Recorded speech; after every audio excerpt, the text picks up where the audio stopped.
ঈদের আগেই শতভাগ পে স্কেল চান সরকারি চাকরিজীবীরা।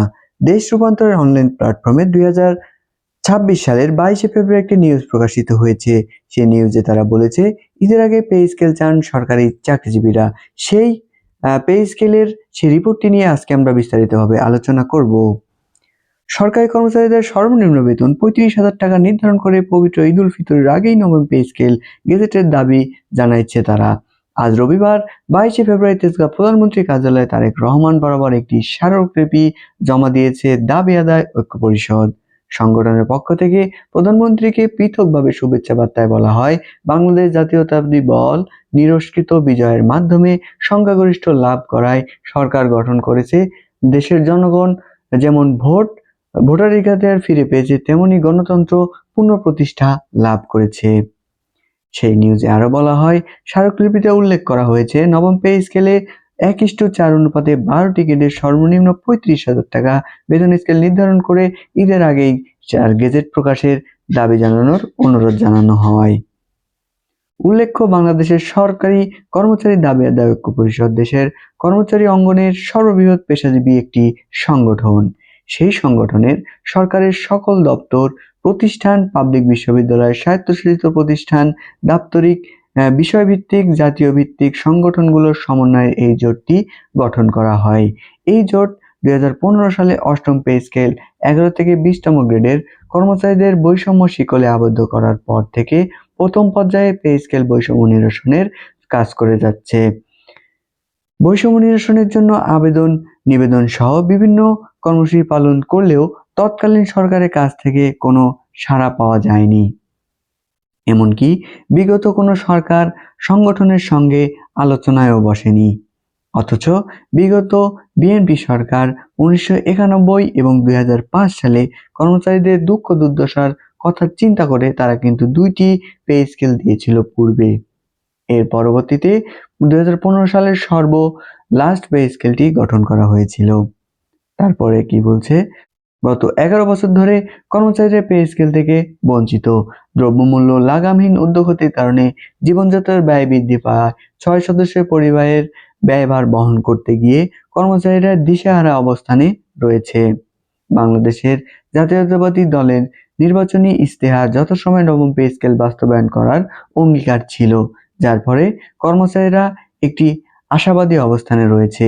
তারা আশা করছে নবম পে স্কেলটি পবিত্র ঈদ উল ফিতরের আগেই এটি হয়ে যাবে। তারা সেই আশারূপ ব্যক্ত করেছেন।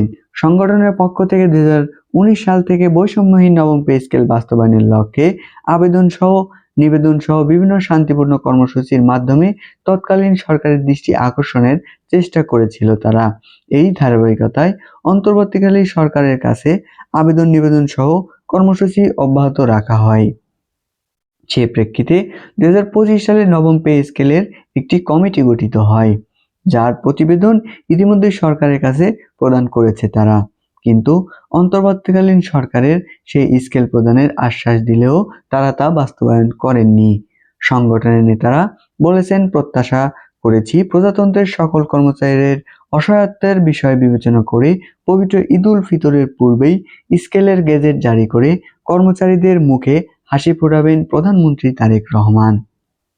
পূর্বের অন্তর্বর্তী সরকার কর্তৃক গঠিত জনপ্রশাসন সংস্কার কমিটি 2011-12 গ্রেডের কর্মচারীদের বেতন পদোন্নতি বৈষম্য দূর না করে শুধুমাত্র প্রশাসন ক্যাডারের কর্মচারীদের পদোন্নতির সুযোগ করে দিয়েছে। এমনকি অবসরে যাওয়ার পরেও কর্মকর্তাদের আর্থিক সুবিধা প্রদান করা হয়েছে। ফলে সংস্কার কমিটির সুপারিশে 11 থেকে 20 গ্রেডে কর্মরত কর্মচারীরা বিদ্যমান কোনরূপ লাভবান হননি তারা। স্মারকলিপিতে আরো বলা হয়েছে, বাংলাদেশের সংবিধানে 15 নং অনুচ্ছেদে নাগরিকদের যুক্তিসঙ্গত মজুরির বিনিময়ে কর্মসংস্থানের নিশ্চয়তার বিষয়টি রাষ্ট্রের অন্যতম মৌলিক দায়িত্ব হিসেবে ঘোষণা করা হয়েছে। একই পরিবারের 6 জন সদস্য বিবেচনায় সর্বনিম্ন বেতন 8,250 টাকায় 3 বেলা খাবার ও মাথা গোঁজার ঠাঁই, চিকিৎসা, সন্তানের শিক্ষা, অতিথি আপ্যায়ন, বিনোদনের ব্যয় মিটিয়ে মানবিক ও সামাজিক মর্যাদা নিয়ে জীবন ধারণ এবং জীবন চলাচল পুরোপুরি অসম্ভব হয়ে পড়েছে। এছাড়া 20 থেকে 11 গ্রেডের কর্মচারীদের বেতন 8,250 টাকা থেকে শুরু করে 12,500 টাকায় গিয়ে শেষ হয়। এ দ্বারা তার সংসার চালানো একদম অসম্ভব হয়ে পড়েছে। তো এই দেশ যুগান্তরের এই প্রতিবেদনে আজকের ভিডিওটি এ পর্যন্তই শেষ করছি।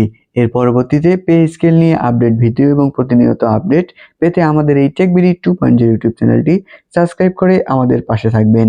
তো আজকের ভিডিওটি এখানেই শেষ করছি এবং পে স্কেল নিয়ে আপনার মতামতটি অবশ্যই জানিয়ে যাবেন, কারণ আপনার একটি মতামত অনলাইন প্ল্যাটফর্মে আপনার মতামত প্রকাশের মাধ্যমে আমাদের এই পে স্কেলের দাবিটি আরো জোরদার হবে। আমরা যে যার অবস্থান থেকে পে স্কেলের দাবি আদায় করে যাই।